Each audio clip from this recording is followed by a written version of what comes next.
päeva meile kõikidele. Toomas Trapido ja Mihhail Lotman panid ette, et ma kõneleksin evolutsiooniteooria tänapäevasest seisust. Mingi õigustus selleks on seeläbi, et see vald on mind ammu huvitanud ja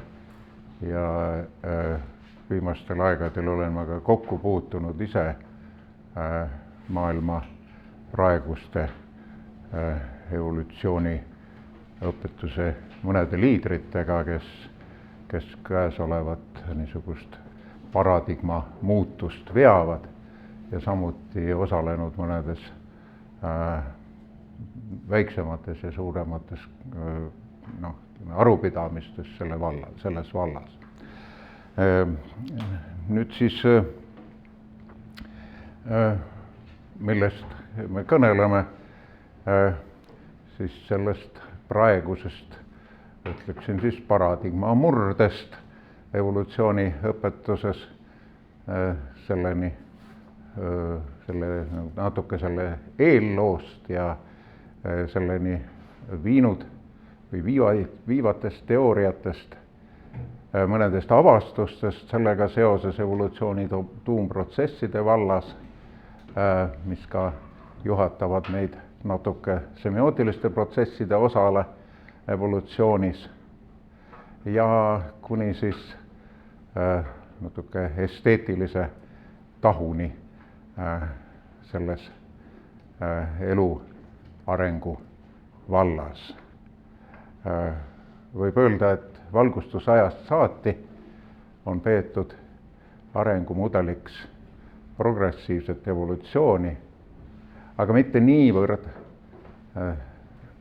arengulist täiustumist, mitmekesistumist ja tasakaalu või mitmekesisust ennast ja tasakaalu, millel on siis rõhk sellel praegusel areneval vaatel.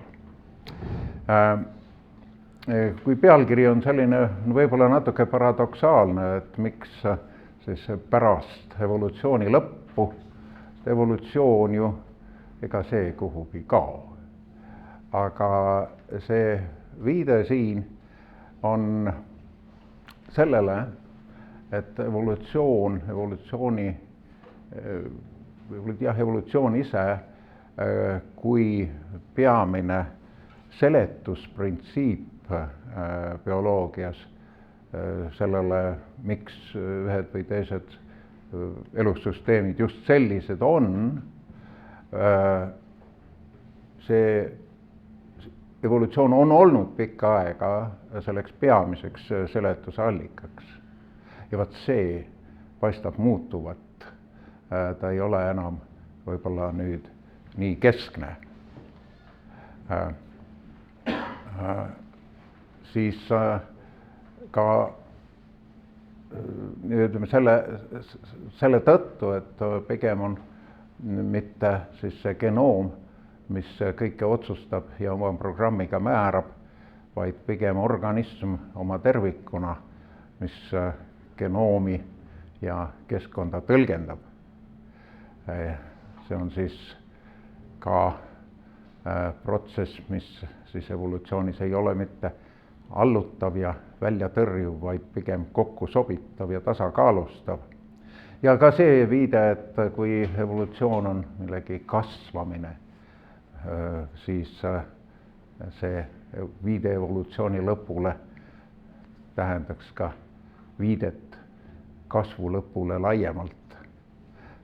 Niisiis sellest, milline näeb elumaailm välja, kui ta elab täiskasvanuna, siis elu sellest eelloost natukene.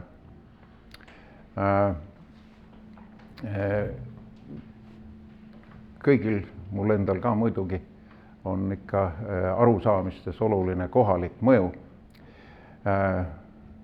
Ma spetsialiseerusin ülikoolis geneetika ja darwinismi kateedris, mis asus botaanikaaias endises Eugeenika instituudi hoones.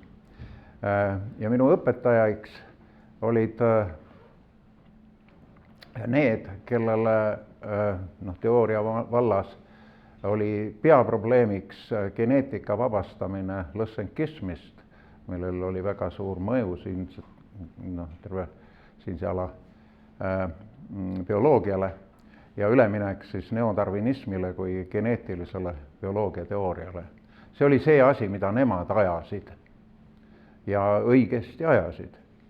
Aga nüüd meile, juba minu põlvkonnale ja kaaslastele 70. ja edasi oli too juba möödanik ja meie probleemid olid uued. Sellest kohalikust mõjust, mis ikkagi kujundab atmosfääri ja kujundab mõttesuunad, olgu mul siin kummardus nendele peamistele bioloogidele, kes Eestis võiks olla olnud minu meelest selle süvakujundajad. Johannes Piiper, kes lõi suuresti eestikeelse bioloogia sõnavara, millest suur osa kehtib tänini ja kelle suund oli toredalt esteetiline. Elmar Lepik, kes on üks meie seeneteaduse rajajaid, aga korraga ka bioloogiateoreetik ja evolutsionist, kes rääkis hologeneesist kui nii-öelda tervikute geneesist ja samuti märgisuhetest ökosüsteemides ja evolutsioonis juba 1950. aastal, paarkümmend aastat enne seda, kui see laiemalt see teema kasutusel rääkimisele tuli. Ja siis muidugi Viktor Masing, meie ökoloogia kujundaja, kes evolutsiooniõpetusest peaaegu ei kirjutanud, aga omavahelistes juttudes oli aru saada, et üks selle põhjusi oli, et ta oli kriitiline tolle domineeriva vaate suhtes. Ja Juhan Russ, kelle koolkonnale tänu on meil väga hästi arenenud biofüüsikaline modelleerimine, mõlemad Masing ja Juhan Russ tänavu aasta, neil siis 100. sünniaastapäev. Ja teiselt poolt seda võiks öelda Tartu vaimu seal teaduses, Tartu intellektuaalset vaimu võib-olla laiemalt, kus me oleme, seda on kujundanud miski, mida me oleme nimetanud Bääri Uexküll-Lotmani liiniks. Bäär kunagi 1864 kirjutas loo, milline vaade elus loodusele on õige ja see on äärmiselt rikas kõne, mille ta tollal pidas, milles on seemned selle vaateni välja, kus me praegu oleme. Marek Tamme eestvõttel me kirjutasime siis ühe loo, kus me seda liini nimetasime Eesti teooriaks. Aga nüüd laiemalt see mõtte ja arusaamise liin bioloogias, kuhu me praegu, selle eelkäija, kus me praegu jõuame, on teoreetiline bioloogia juba 1930. aastaist, see kõigepealt, mis lahendas ära vitalismi ja mehhanitsismi vastuolu bioloogias. See siin nähtav raamat on üks parimaid, ühe tänapäeva parima bioloogiateooria ajaloolase kirjutatud. Ja nimetan ka ühte meid siin mõjutanud bioloogi Sergei Meijanit, kes muuhulgas tõi esile eristuse klassikalise ja mitteklassikalise bioloogia vahel. 20. sajandi füüsika tunneb seda eristust üleminekust klassikalisest füüsikast mitteklassikalisele, see mitteklassikalise tuum on siis kvantteooria. Samamoodi saab vaadata nüüd bioloogias seda praegust üleminekut ja juba mõnda aega käivat üleminekut nii-öelda mitteklassikalisele bioloogiale. Siin on viide ka teaduseetilisele toredale loole, mis sai kunagi tõlgitud. Ja nüüd paar mõistet. Kõigepealt evolutsioon ja areng. Mõnikord neid ei eristata, aga siin on oluline neil vahet teha. Evolutsioon on see, mis toimub fülogeneesis, evolutsioonis, ja areng see, mis ontogeneesis eluajal indiviididega. Esimesega tegeleb evolutsioonibioloogia, teisega arengubioloogia. Evolutsioon on väga aeglaste protsessidega tegelev liik, kestab ju, tavalise liigi kestusaeg on ikkagi miljon aastat. Ütleme, maismaa selgroogsetel on see nii, selgrootutel on isegi 5 miljonit aastat liigi kestusaeg. See arengubioloogia, see on indiviidi tase, indiviidid tavaliselt üle sajandi ei ela. Aga neil kahel on ka niisugune sisemine suund erinev, ikkagi evolutsioon on niisugune lahkuviiv protsess ja areng pigem kokku viiv ja homeostaatiline. Evolutsioonil vastu oli peahuvi Darwinil, arengu vastu Pääril, siit ka üks sügav opositsioon. Ja teine on progress ja täiustumine. Ma eristan ka neid. Progress on see, mis asendab endist. Täiustumine on see, mis sobitab. Progress toetub jõule, täiustumine meisterlikkusele. Progress on ekspansiivne, täiustumine tasakaalustav. Nüüd teooriad ja mudelid, mis on praeguse vaateni viinud, mõned olulised neist. Conrad Hall Waddington oli äärmiselt mõjukas ja oluline arengubioloog Inglismaalt ja ühtlasi bioloogiateoreetik. Tema tõi, tema väga olulisi huvikeskmeid oli mittegeneetiline ehk epigeneetiline pärandumine, võimalus, kuidas ikkagi ka lisaks geenidele miski keskkonnast saab pärandumisele mõju avaldada. Ja teine mõiste siin on homeorees, see on siis, homeostaas on seisundi hoid, homeorees on protsessi hoid, see on termin, mida ta kasutas palju.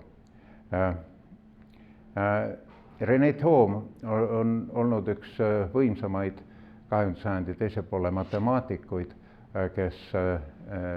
kelle üks saavutus on katastroofide teooria, aga ta rakendab seda arengu, organismide arengu modelleerimisele ja selle elusorganismide tasakaalu iseärale, millel on niisugused väga labiilsed punktid, millest aga bifurkatsioonid esile tulevad. See, mismoodi on see elusa dünaamika iseäralik üldse,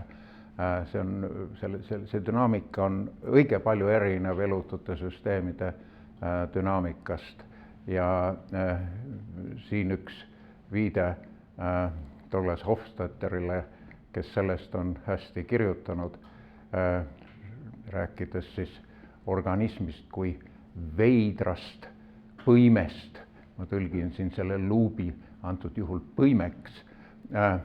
See on kui üks veider atraktor, atraktor on, eks ole, millele areng koondub, aga sel on fraktaalne struktuur, see on lokaalselt ebastabiilne, aga globaalselt stabiilne. Lähedased olekud lahknevad, aga hiljem võivad läheneda jälle. Ja veel siis selle Robert Rosenile, kes tõi esile jällegi üks võimsamaid 20. sajandi lõpu bioloogiateoreetikuid, kes läks üle dünaamiliste süsteemide uurimise pealt kategooriate teooria peale matemaatilises bioloogias ja siis see on siis relatsiooniline bioloogia, millest ta kõneleb ja oma raamatu pealkirjaga ta polemiseerib Francis Crickiga, juhtiva tollase geneetikuga, sest too kirjutas 10 aastat enne sedasama pealkirjaga raamatu. Võib-olla veel, et Robert Rosen toob esile selle, kuidas niisugused mehaanilised mudelid, mis ka nii-öelda biofüüsikas on kui mehaanilised mudelid, need ei suuda modelleerida elu olemust süviti päris ennast. Toob esile selle tollase biofüüsika piiratuse. Ja Stephen Jay Gould, kelle suur paks raamat siin on, ma üldse panin mõned asjakohased raamatud ka siia lauale, nagu hea sõber Mihkel Kunnus ikka soovitab meil kõigil pakse raamatuid lugeda, mitte lihtsalt raamatuid, vaid ikka pakse raamatuid, mis kipub olema tänapäeval ära unustatud. Tema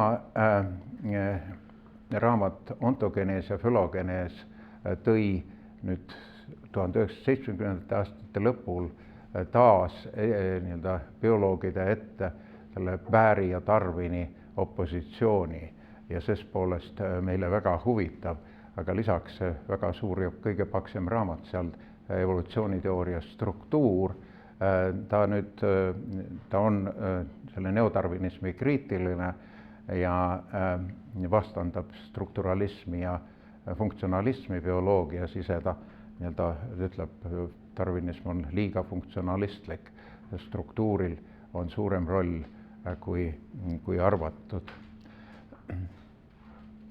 Nüüd mõned avastused ka, see oli nüüd teooria pool, aga empiiria pool on ka väga oluline.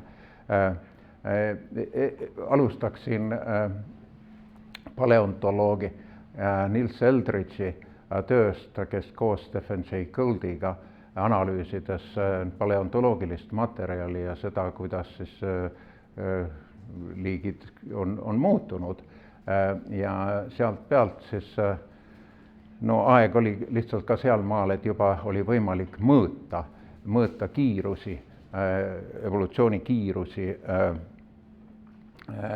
mida varem oli väga vähe võimalik selle materjali pealt ja sealt nad näitasid ära, et ei ole nii, nagu valdavalt on darwinlikus vaates silmas peetud, et evolutsioon on selline pidev, graduaalne, tasapisine muutumine. Ei ole. Liigid enamasti on suurema osa oma miljoni aastasest elust kaunis ühtemoodi ja kui see muutus tuleb, liik mitmeks hargneb näiteks, siis see käib õige kiiresti, mõne 1000 aastaga või 10 000-ga ja on tehtud. Nii, ja siis miljon aastat jälle ühel viisil edasi. Ta siis otse kirjutab, elu ajalugu oleks õigem kirjeldada pildiga katkelistest tasakaaludest, pange tähele, mitte füleetilisest gradualismist. Evolutsiooni lugu ei ole lugu võimsast lahtirullumisest, vaid lugu homeostaatilisest tasakaalust, mida häirivad vaid harvad. Tihtipeale, kui aeg saab täis, kiired ja juhuslikud liigitekke sündmused. Elisabeth Vrba, paleontoloog, samuti Stephen Jay Gouldi kaastöötaja, koos temaga nad kasutavad mõistet eksaptatsioon, sellega tähistades niisugust muudatust, mis ei alga mitte genoomi muutusest, vaid algab funktsiooni muutusest. nad toovadki selle esile, et evolutsiooniline muutus võib alata sellest, et organism võtab kasutusele uue ressursi või läheb nii-öelda täiesti uude keskkonda ja geneetiline muutus järgneb sellele siis tasapisi järele juhuslike mutatsioonide kogunemise kaudu genoomis, mis on ka nii-öelda pöörab küllalt tõsiselt klassikalist vaadet. Lynn Margulis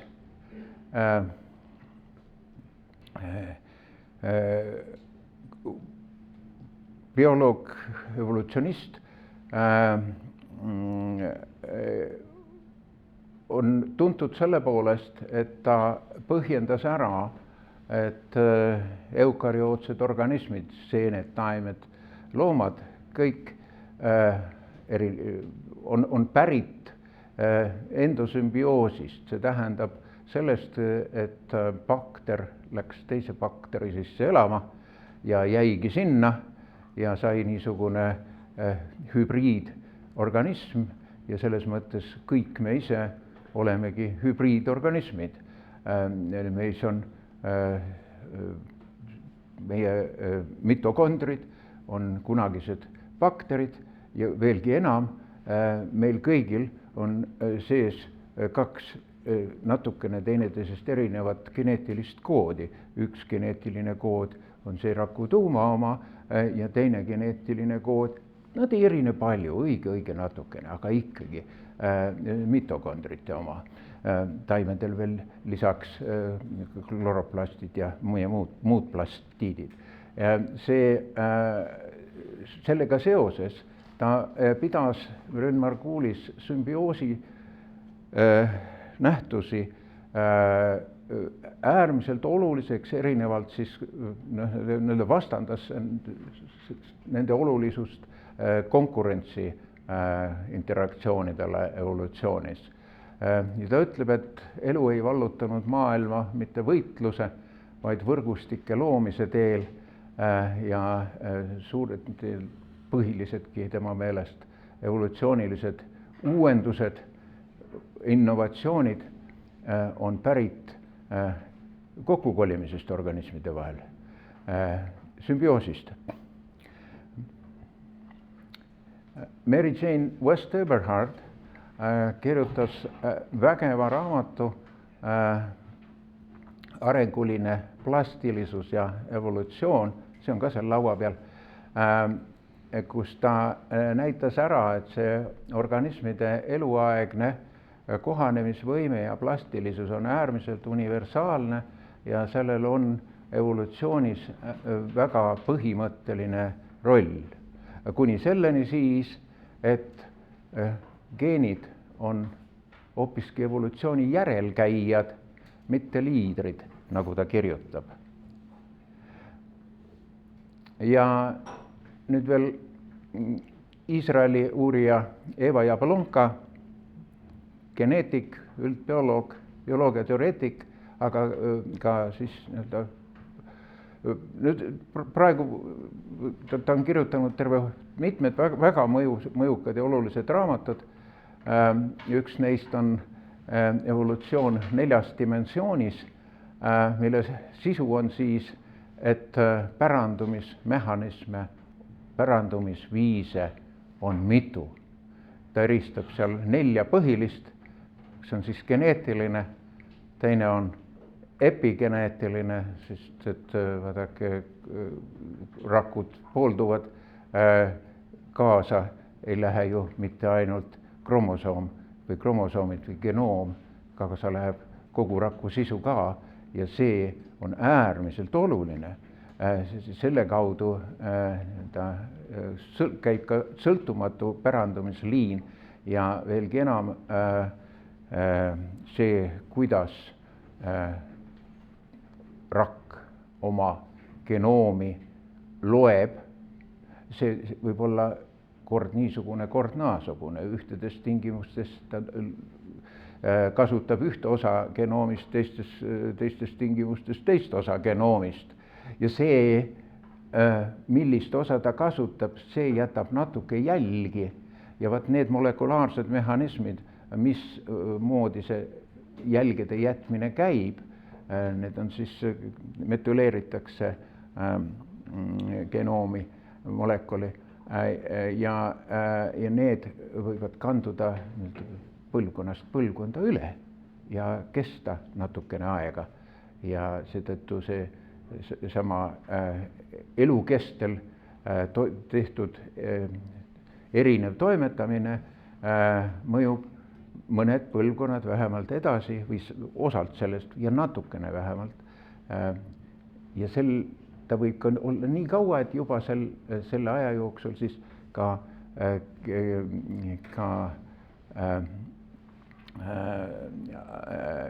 juhuslikud geneetilised muudatused seda fikseerida võivad. Need 4 viisi siis geneetiline, epigeneetiline, sotsiaalne ja keeleline, kõik on ülepõlvkondalised siis pärandumisviisid. Sotsiaalne see, kui loomad üksteise pealt õpivad, mida vähemalt selgroogsete loomade peal üksjagu esile tuleb ja see keeleline siis neil, kel keel on. Lisaks on ta, üks hilisem raamat on ka teadvuse evolutsioonist ja päritolust, kus ta püüab tõepoolest põhjendada ja näidata ära, kuidas ka teadvuseni on jõutud. Ja lõpuks olgu siis ka nimetatud need, kes näitasid ära, et rakud ka oma genoomi, organismid ka oma genoomi mõningal määral võivad redigeerida ise. Need 2 naist said mõni aeg tagasi selle töö eest Nobeli preemia ja nad ka küll viisid selle arusaamise tehnoloogiani, mis võimaldabki geene lõigata kust igas. Me tahame, praeguseks on see tehnoloogia olemas ja nemad on selle põhilised autorid. Panite tähele, enamik neid avastajaid olid naised.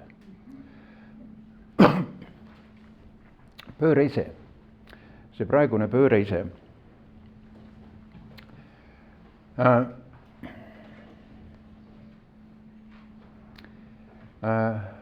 Eva Jablonka koos kaasautoriga kirjutab sellest nii.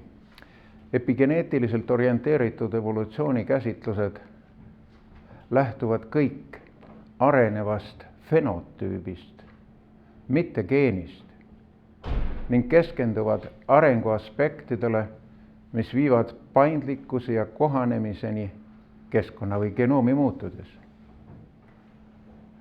Kuigi nende käsitluste juured on vanad, muutusid nad mõjukaks 1990. aastatel ja on tänapäeval oluline osa alternatiivsest evolutsioonivaatest, mis on kujunemas ja me nimetame seda epigeneetiliste evolutsioonikäsitluste taaselustamist, laiendamist ja täiustamist epigeneetiliseks pöördeks. Miks see pööre nii tähtis on? Bioloogias on 2 suurt, väga suuresti erinevat vaadet vaheldunud, niisugused tsükliga 100 aastat üks ja siis 100 aastat teine vaade. See vaade, mis kujunes selgelt välja 1930. aastatel ja mida nimetatakse neodarwinismiks, see on teisiti ka geneetiline reformism, mille puhul organism on nähtud kui geneetilise programmi produkt. Ja säärasel juhul ja selle vaate puhul organismi enda poolt elus tehtud valikud ja tähendusloome evolutsiooni jaoks peaaegu midagi ei loe, sest nad ei pärandu. Aga see teine vaade, epigeneetiline vaade, toob esile, et arengus on just nimelt see oluline, et elu jooksul saab sündida päris uus organism. Säärasel puhul ei ole mitte siis geneetilise programmi produkt, vaid ta on iseenda genoomi tõlgendaja ja selle läbi iseenda kujundaja. Ja niisugusel puhul organismi enda valikud loevad ja loevad pikas ajas ka. Ja tähendusloome on oluline. Sellel on tahk, mis puudutab ka semiootikat. Vaadake, tähendusloome on semiootika peamine uurimisala. See periood, kus geneetiline reformism domineeris, see ei olnud üldse seetõttu soodne semiootiliste tahkude uurimiseks, sest sellel ei olnud nagu kohta. See praegune pööre toob aga semiootilise vaate sisukaks ja oluliseks. Ja see on üks arvatavaid põhjusi, miks biosemiotika on viimastel aegadel rohkem huvi hakanud pakkuma bioloogias ka. See pööre aga on omaette dramaatiline, nagu igasugune suur vaadete muudatus. Ja siin on siis ajakirjast Nature 11 aasta tagune number, kus siis pandi vastastikku teadlaste rühmad, need, kes leiavad, et evolutsiooniõpetusega on kõik hästi ja mingisugust radikaalset muudatust vaja ei ole, ja need, kes ütlevad, et hädasti ja kohe on evolutsiooniõpetus vaja ümber teha.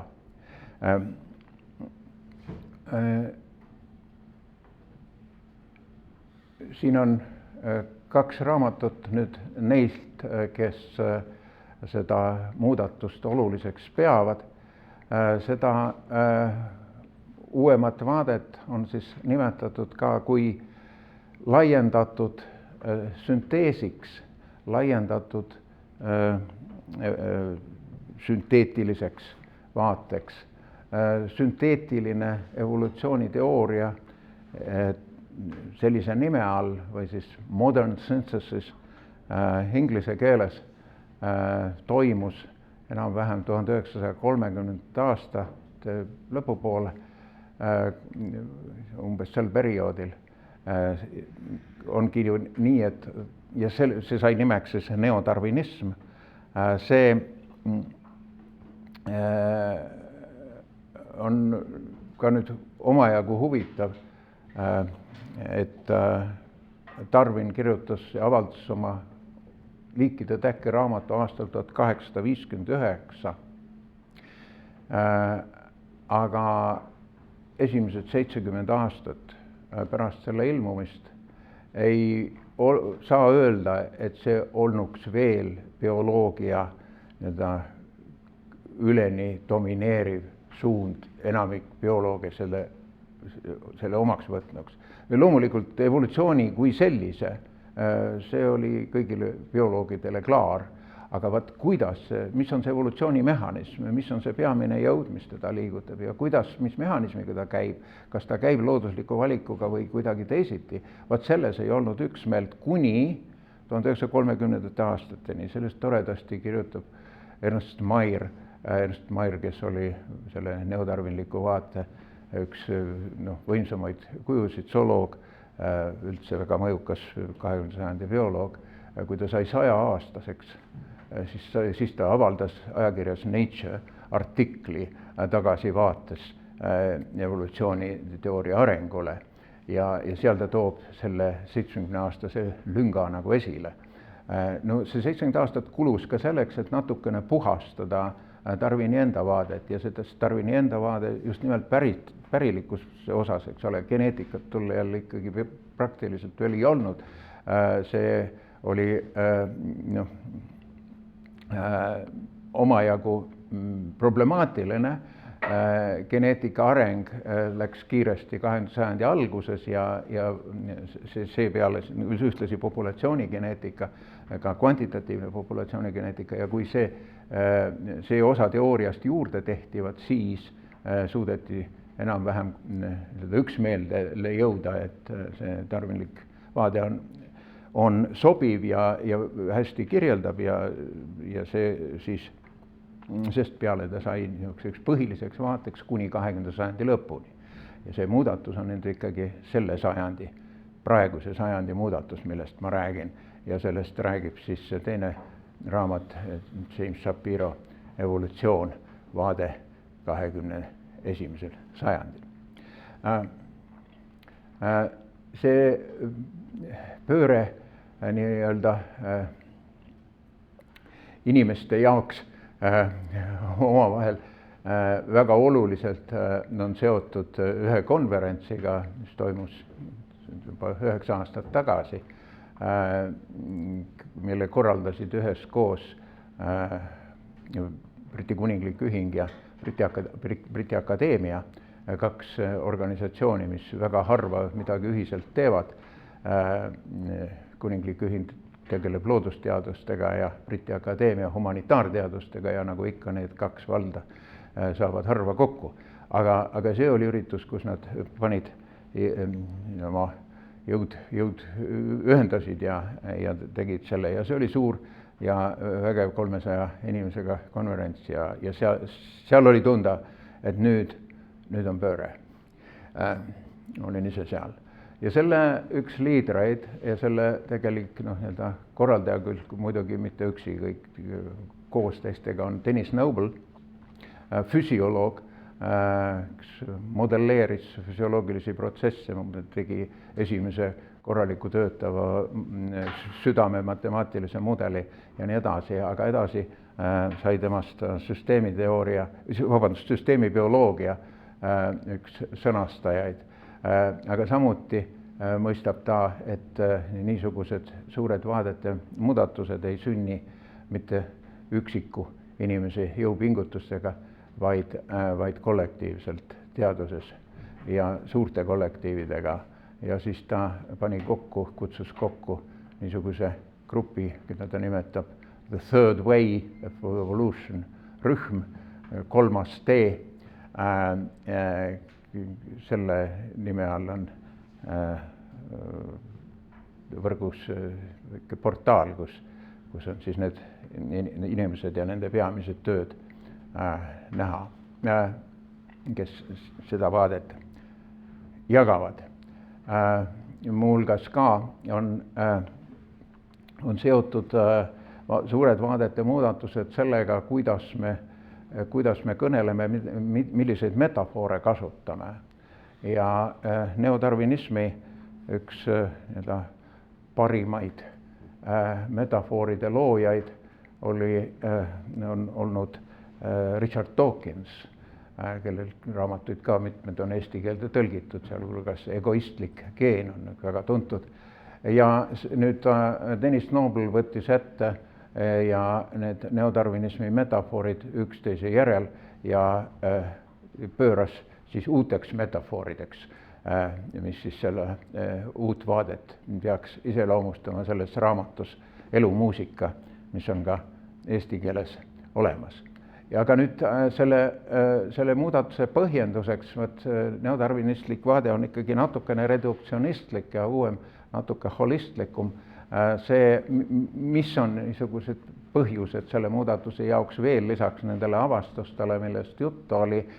Üks on see, et nii-öelda aineline inventuur on peaaegu ära tehtud. See tähendab praktiliselt kõik keemilised ühendid, kõik keemilised protsessid, mis rakus toimuvad, on teada.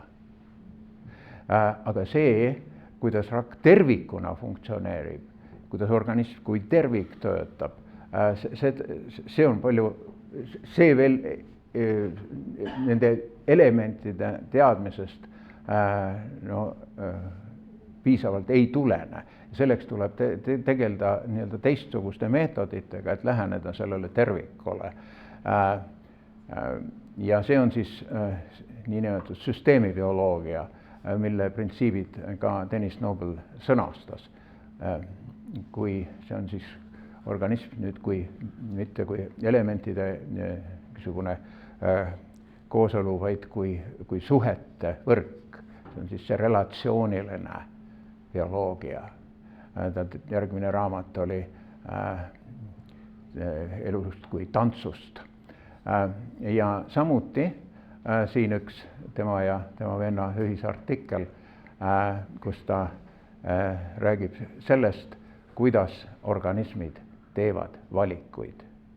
Ja see on nüüd siis tõesti see, et organismid, mitte ainult inimene, ei saa valida ja päris sõna otseses mõttes valida mõnesid asju vabalt, kas teha nii või naa, vaid seda saavad teha ka suur osa muid organisme, küll vähemal määral, küll kitsamat tingimustest, ütleme, et neil ei ole nii suurt vabadust, aga neil on vabadus.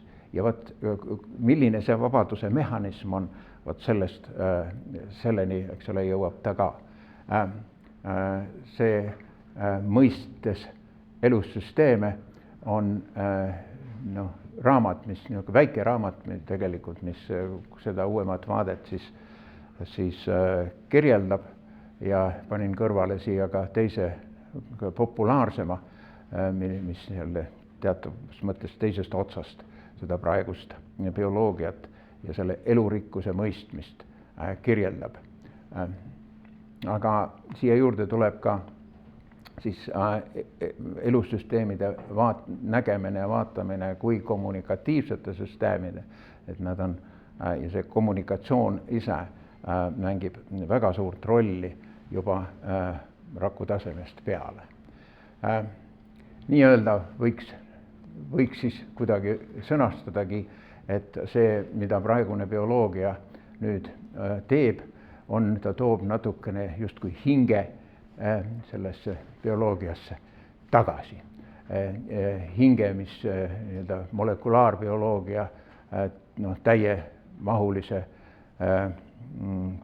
ajastu ajal justkui ei olnud nähtav või oli peidus. Ja siin see ka, eks ole, selle teise raamatuga siin kõrval on viide sellele, et see ei ole, see on mitte klassikaline selles mõttes, et mehhanistliku lähenemisega ei saa neile protsessidele ja nendele selestamistele veel päris ligi. Ja koos sellega tuleb siis arusaam, et see, mida me nimetame semioosiks, see tähendussuhete looja, see ongi vast see, mida me ehk tunneme ja mõtleme kui päris seda elus olemise protsessi. See ongi see tõlgendusprotsess, sest et semioos on tõlgendusprotsess, see on korraga ka valikuvabaduse protsess ja selleks on vajalik oma ilm, seeläbi see valikuvabadus on olemas. See on see olevik, milles organismid elavad. Üks hiljuti ilmunud raamat Elu omadused organismilise bioloogia teooria poole, mis on avaldatud seerias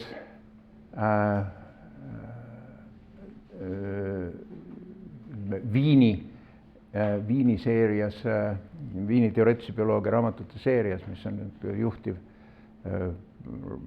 uuema bioloogia raamatute seeria, mida annab välja Konrad Lorenzi instituut Austrias. seal kirjutab Bernd Rosenbosch, see autor. See on just 2 aastat tagasi ilmunud raamat. Midagi bioloogia uue piiri taolist näib arenevat, mis rõhutab organisatsiooni, integratsiooni ja regulatsiooni, nende tähtsust. See hõlmab ka selliseid valdkondi nagu süsteemibioloogia, epigeneetika, biosemiootika, emergentsiteooria, nišiehitus, laiendatud evolutsiooniline süntees ja palju muud. Need ei ole veel peavoolud, kuid neil on kasvav mõju. Ja võib ka öelda, et see biosüsteemide terviklik ja arengupõhine mõistmine on oluline ühtlasi jätkusuutliku arengu, jätkusuutlikkuse probleemi kui sellise mõistmiseks, sest see on keeruline probleem. Kuna see tasakaalule üleminek meie ökosüsteemis, kus me ise elame, on keeruline ja ilmsesti kaua aega, ma arvan, terve rea sajandeid aega võttev protsess, siis ka püsib vajadus nende mudelite järele. Kokkuvõtteks. Rääkisime eristusest 2 suuna vahel, mida võib nimetada paradigmadeks. Üks on neodarwinism, mis on kestnud domineeriva vaatena bioloogias umbes 70 aastat, ja postdarwinism, mis on viimaste aastakümnete vaade paljudel. Esimese järgi on organismide peafunktsioon paljunemine. Paljunemise edukus on see, millega kaudu liike ja võime ka erinevaid genotüüpe, erinevaid eluvorme võrreldakse. Aga postdarwinilikus vaates on pigem organismid esmalt toimijad ja esmalt ise tegevad endale sobivad otsijad, paljunevad muidugi, aga see on nii-öelda üks osa nende taastusfunktsioonist. Neodarwinismi puhul keskkond on see, mis valib, kes paljuneb, kes rohkem, kes vähem. Postdarwinismi puhul pigem organismid ise suurel määral saavad teha neid otsuseid. Ühel puhul on evolutsiooni peafaktor looduslik valik, teisel puhul on see pigem nimetatud ka orgaaniliseks valikuks, orgaaniline sobitumine. Rekombinatsioon, üks geneetiline protsess, mis toimub siis, kui ristumine on, see on, mis funktsiooni see omab või mis seal siis toimub, ta, eks ole, valdavalt on saadud aru, et see suurendab varieeruvust. Ühtpidi jah, aga teistpidi ta ka piirab seda. Teiste sõnadega ta on ka teatav niisugune tasakaalustaja.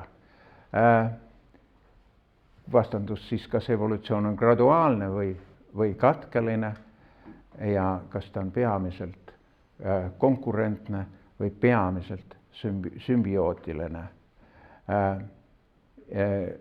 Kõik need puhud, eks ole, need ei ole ükski absoluutne vastandus.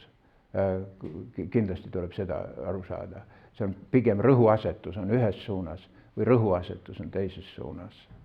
Aga see viimane eristus veel siin, kas siis evolutsioon määrab arengu või areng määrab evolutsiooni, see on nüüd juba kaunis radikaalne ja see on ka see, mille poolest võiks öelda Baer ja Darwin omavahel erinesid. Niisiis, kuidas me kõik selliseks saime, ehk mis see elu siis on? Kas ta on ennekõike teiseks muutumine, eelmise asendamine teistsugusega või ta on pigem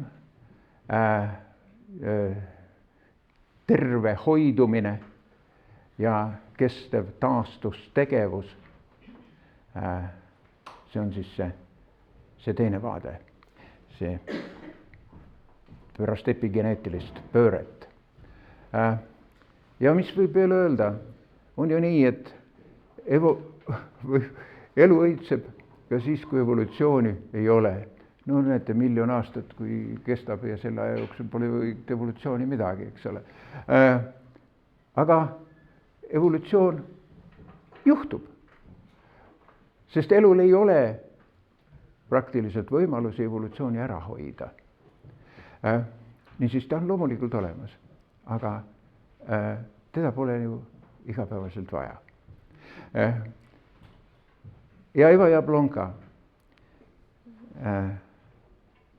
rõhutab, et esimene küsimus, mida küsida, on, kuidas mingi süsteem püsib, kuidas ta saab olla tasakaalus. Ja see küsimus tuleb vastata enne, kui hakata uurima või koguni muutma seda süsteemi. Ja see suund, või mida veab täiustumine, see, mis viib mitmekesise kokkusobitumisele, nii nagu me näeme ökoloogilistes suksessioonides, kuidas kooslused arenevad, kui neid väljastpoolt keski või miski ära ei lõhu. See on, võib öelda, esteetiline protsess, sest see on protsess, mis viib harmoonia poole. Ja seepärast siis on elu arengul väga sügav esteetiline tahk. Kõige lõpuks vanale Karl Enston Bärile omistatakse toredat lauset. Iga uus idee läbib 3 faasi. Esmalt seda ignoreeritakse kui mõttetust, siis lükatakse ümber kui usuvastane ja lõpuks tunnistatakse kui tõde, mille kohta algsed oponendid ütlevad, et nad teadsid seda algusest peale. Mul ei ole õnnestunud leida Bäri seda teksti, kus ta seda öelnud on. Ma ei teagi, aga võite leida seda ja omistatakse millegipärast Bärile. Kui keegi leiab selle algteksti, palun andke mulle teada. Tänan tähelepanu eest.